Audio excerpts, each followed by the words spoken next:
ഏനാത്ത് യുവതി ജീവനൊടുക്കിയ സംഭവത്തിൽ യൂത്ത് കോൺഗ്രസ് സംസ്ഥാന സെക്രട്ടറി സുഹൈൽ അൻസാരിക്കെതിരെ ഗുരുതര ആരോപണം. യുവതിയുടെ ആത്മഹത്യാക്കുറിപ്പിലാണ് ഗുരുതര ആരോപണമുള്ളത്. മാനസികവും ശാരീരികവുമായി സുഹൈൽ പീഡിപ്പിച്ചതായും ഇതിൽ മനം നൊന്ത് താൻ ആത്മഹത്യ ചെയ്യുന്നുവെന്നുമാണ് കുറിപ്പിലുള്ളത്.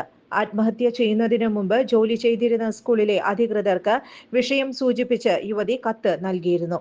ആത്മഹത്യ ചെയ്യുന്നതിന് തലേദിവസമാണ് കത്ത് നൽകിയതെന്നും കുറിപ്പിൽ പറയുന്നുണ്ട്.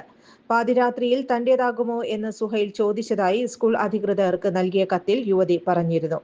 അയാളുടെ കൂടെ കിടക്കണമെന്നും സ്വകാര്യ ഭാഗങ്ങളുടെ ചിത്രം അയച്ചു നൽകണമെന്നും ആവശ്യപ്പെട്ടു.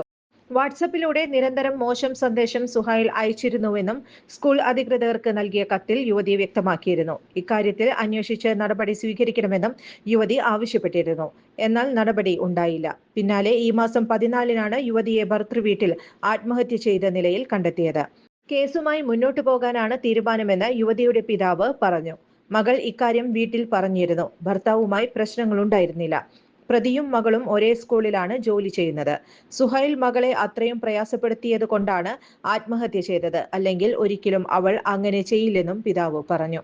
സുഹൈലിന്റെ പേര് സഹിതമാണ് മകൾ സ്കൂളിൽ പരാതി നൽകിയിരുന്നതെന്നും അദ്ദേഹം പറഞ്ഞു. വർഷങ്ങളായുള്ള സേവന പാരമ്പര്യവുമായി Mani sons super market, Ottupara. ഉപ്പുതൊട്ട് കർപ്പൂരം വരെയുള്ള പലചരക്ക് വ്യഞ്ജനങ്ങൾ ആവശ്യാനുസരണം തിരഞ്ഞെടുക്കാൻ Mani sons super market. Branded അരികൾ, പ്രമുഖ കമ്പനികളുടെ ബിരിയാണി അരികൾ, ബ്രാൻഡഡ് കറി പൗഡറുകൾ, സ്പൈസസ്, ഡ്രൈ ഫ്രൂട്ട്സ്, എസൻസ് എന്നിവയും സ്റ്റീൽ, അലുമിനിയം, പ്ലാസ്റ്റിക് തുടങ്ങിയ ഹോം അപ്ലയൻസിന്റെ വിപുലമായ ശേഖരം. വ്യാപാരികൾക്കായി ഹോൾസെയിൽ സംവിധാനം. എല്ലാവിധ പലചരക്ക് സാധനങ്ങളും ഒരു കുടക്കീഴിലൊരുക്കി നിങ്ങളെ സ്വാഗതം ചെയ്യുന്നു മാണി സൺസ്, ജില്ലാ ആശുപത്രിക്ക് സമീപം, ഓട്ടുപാറ, വടക്കാഞ്ചേരി. Phone number 9072303443, 8078417443. കൂടുതൽ വാർത്തകൾക്ക് ഞങ്ങളുടെ ചാനൽ സബ്സ്ക്രൈബ് ചെയ്യുക. ഫേസ്ബുക്ക് ഫോളോ അപ്പ് ചെയ്യുക. വാർത്തകൾ വേഗത്തിലറിയാൻ എനി ടൈം ന്യൂസ്.